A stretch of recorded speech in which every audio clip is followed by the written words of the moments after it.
What's up, YouTube? This is Too Raw for TV.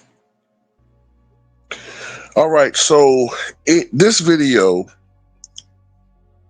is it will be an absolute pleasure to present this video to you all because I'm seeing something out there, and I've had a couple of subscribers that have made this point to me as well. And it just feels so good to be proven correct once again, for us to have been proven correct once again about a lot of these disingenuous LeBron fans, okay, and casuals. Now, the NBA Finals, I believe, start tomorrow.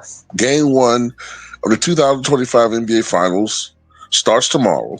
First game, of course, will be in OKC because the Thunder had home court advantage throughout the playoffs. Won a franchise record 68 games.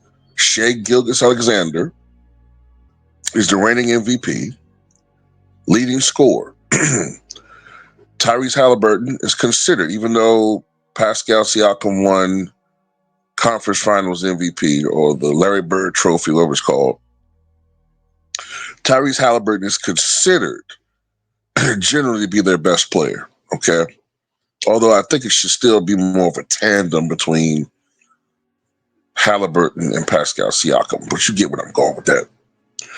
And I look forward to this series because I have been saying for years, and many of us have been saying, we just want the NBA to move away from the LeBron James era. Okay, it's sickening. To me, LeBron James hasn't even been, I mean, if you want to say he was ever the best player, it's been a decade pretty much since he's been clearly the best player. And you can make an argument he's never clearly been the best player. Possibly, probably the best player. But after that debacle of the 2011 NBA Finals performance from him, I thought it was debatable for many years. But anyway, I find it interesting that all of these LeBron fans who used to always go around calling us haters, all these old heads always hating on LeBron and hating on our era, et cetera, et cetera, et cetera, right? And I'm talking about the NBA era that included LeBron James, Stephen Curry, Kevin Durant, toward the latter part of that era, Kawhi Leonard, Paul George, those guys, right? James Harden.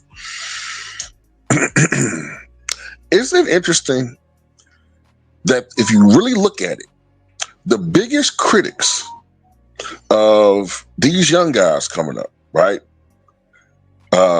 Shea, Tyrese Halliburton, Cat. I just did a video about Gilbert Arenas. Am I the only one that noticing that some of the biggest critics of these guys are LeBron fans? All of a sudden, they sound like old heads. All of a sudden, if you point out something that Shea did in the game, or if you point out, that Tyrese Halliburton had a 30-point triple-double with no turnovers, right?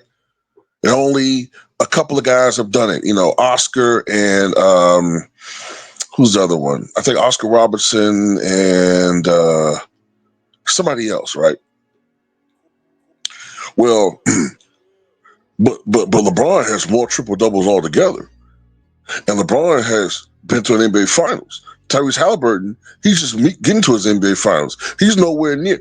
Well, let the brother create his own legacy.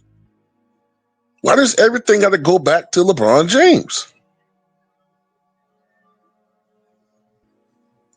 If Shea Gilgeous-Alexander has a great game, yeah, but he ain't scored 60 like LeBron. See, I remember the game LeBron scored 61 against the Bobcats. You know what I'm saying? I mean, that was a great performance. And also, LeBron gets triple doubles. He gets rebounds, assists. Shea, he just getting points. He don't be averaging 8, 9 rebounds, 8, 9 assists like LeBron.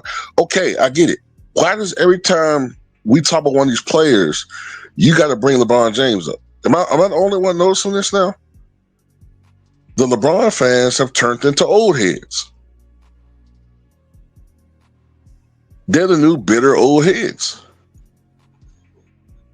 Look at the little circle in which they talk. I told you this was going to happen. They're not real fans of basketball. They're just fans of that guy.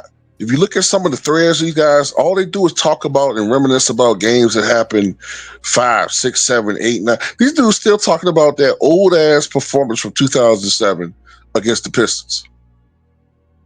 Still regurgitating the same old lies. Yeah, LeBron, man, he ended the Pistons dynasty. He ended the Pistons. Well, how was that true when the very next year in 2008, the Pistons, without Ben Wallace, by the way, advanced to the conference finals, while LeBron was eliminated in the second round? So explain that to me. If he vanquished the Pistons and ended their quote-unquote dynasty.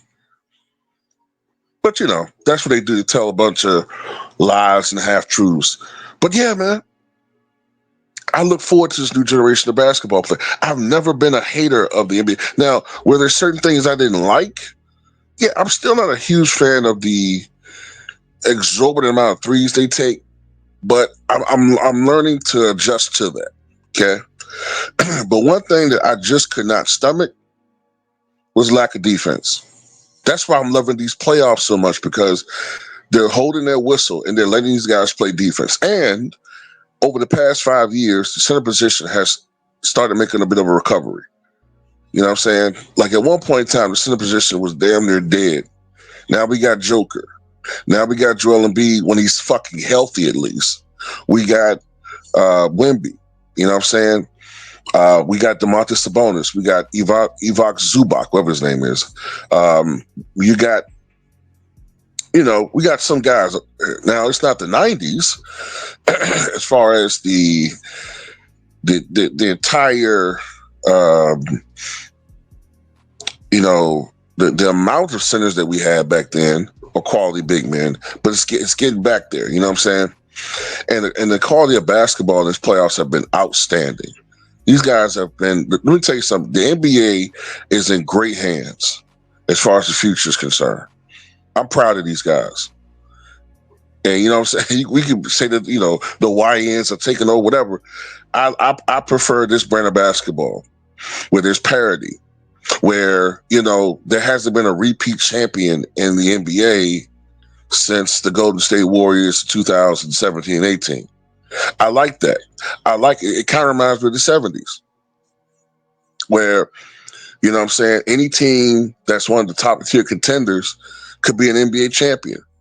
You know what I'm saying? The Knicks could be a coaching change away from going to the finals and winning it all next year. OKC, maybe that's a new dynasty, or maybe next year, the Pacers. Well, hell, the Pacers could win it this year. But that's what I'm saying. Like, I like this. I like when you feel like your team has a shot rather than, I know the Warriors fans, LeBron James fans, ain't gonna like this, but it wasn't really fun to watch the NBA 10 years ago, when you pretty much knew that the finals was going to be the Warriors and the Cavaliers from tip off of this opening season. That wasn't fun. It might have been fun for the commentators. It might have been fun for those on ESPN and Fox Sports. And to be honest with you, I think that lack of diversity when it comes to top tier competition made a lot of these analysts lazy, because they only really was focusing on 2, maybe 3 teams at the most. But anyway, yeah, man, the new old heads, the new bitter old heads, LeBron fans, man. Look at them. Look. Just go look and see how they complaining. LeBron not getting enough respect, and they don't want the focus to be on anything other than LeBron and the Lakers. I'm telling you, man, it's sick. But anyway, that's all I got to say about it. Tell me what you guys think.